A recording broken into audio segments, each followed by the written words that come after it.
Salam sejahtera Malaysia.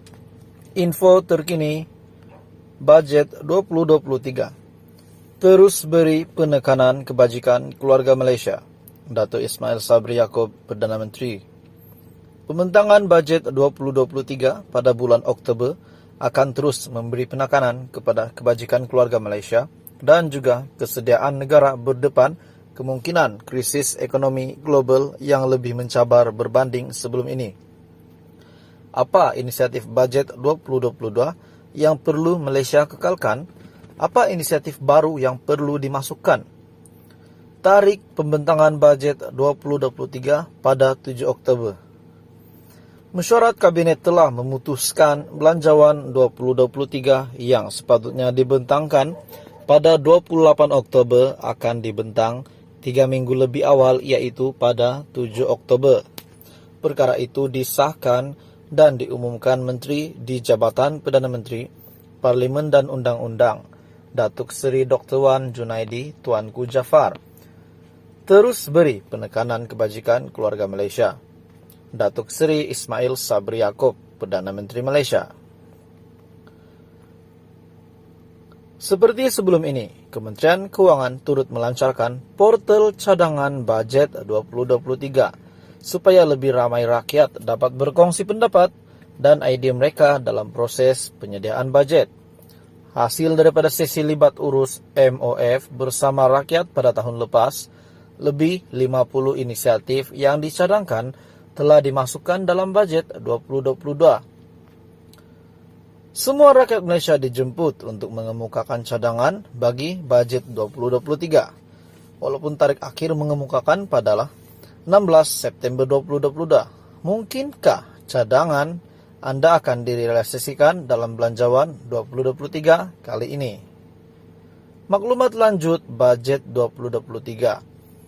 Klik di pautan berikut untuk mendapatkan maklumat lanjut beserta dokumen berkaitan Bajet 2023. Kementerian Kewangan Malaysia. Maklumat lanjut Bajet 2023. Klik di pautan budget.mof.gov.my.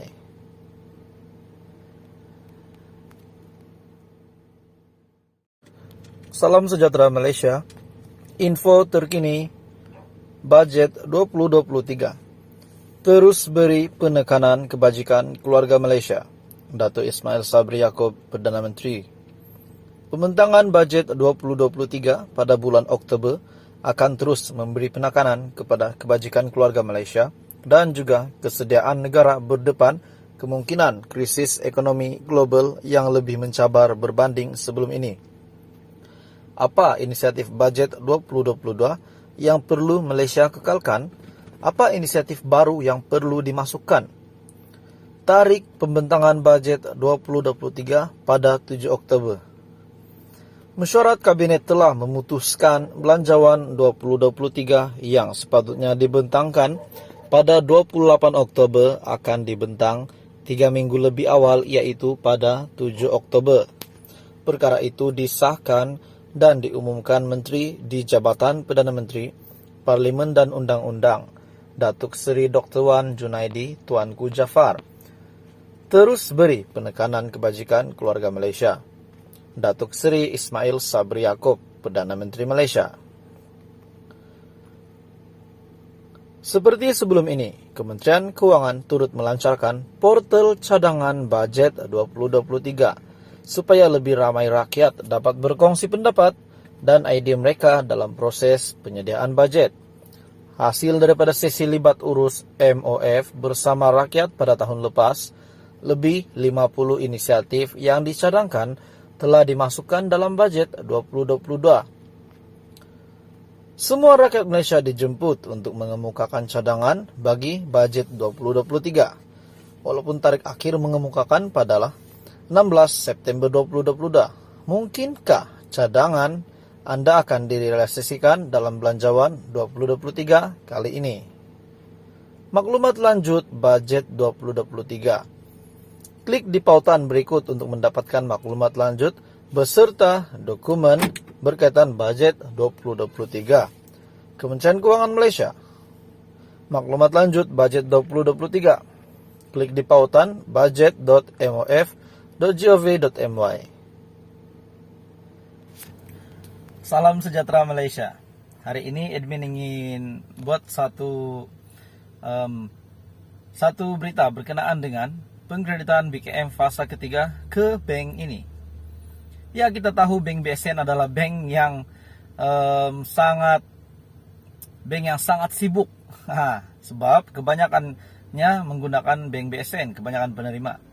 Bagaimana penerima BKM fasa ketiga yang menggunakan bank lain? Contohnya Bank Public Bank, CIMB, Maybank. Ya, kita tahu daripada Facebook, YouTube, status kawan, status keluarga. Ada yang kata BKM belum masuk, ada juga yang kata BKM udah masuk. Tetapi ada satu perkongsian yang admin ingin kongsi dengan kamu.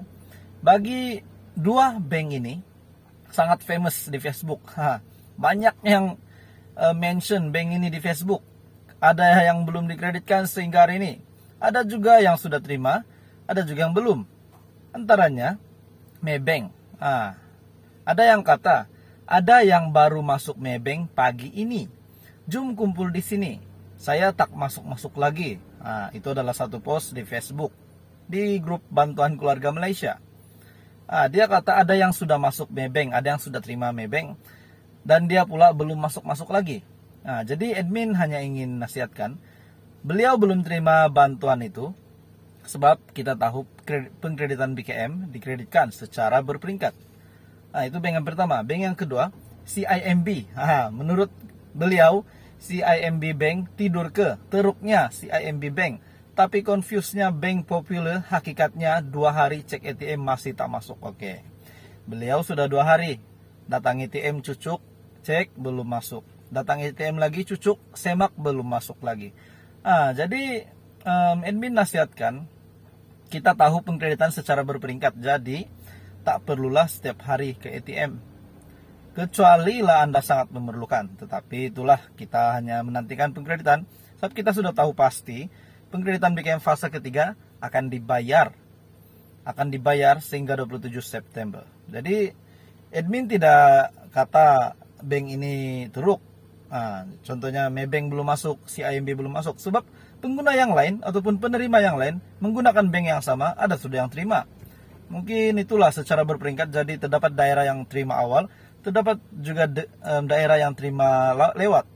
Begitu juga dengan negeri, dan juga terdapat negeri yang terima awal dan yang ada juga yang lewat. Jadi admin hanya nasihatkan, tunggu sajalah. Jika tak perlu sangat duit, biarlah bagi mereka yang nak berbaris tu yang sangat memerlukan, biarlah mereka baris dulu. Tapi itulah, kita hanya nantikan pengkreditan BKM fase ketiga. Jadi tonton dan pemantau tetaplah bersabar, dan admin juga ingin ingatkan bahwa terdapat bantuan lain yang akan menanti Anda di bulan-bulan akan datang. Contohnya bantuan JKM, bantuan BMT juga akan dikreditkan pada bulan November dan Desember. Bantuan JKM pula dikreditkan pada setiap bulan. Jadi itu hanyalah perkongsian hari ini untuk keluarga Malaysia. Semoga Anda tetap bersabar dan gunalah duit bantuan itu untuk membantu Anda dan keluarga.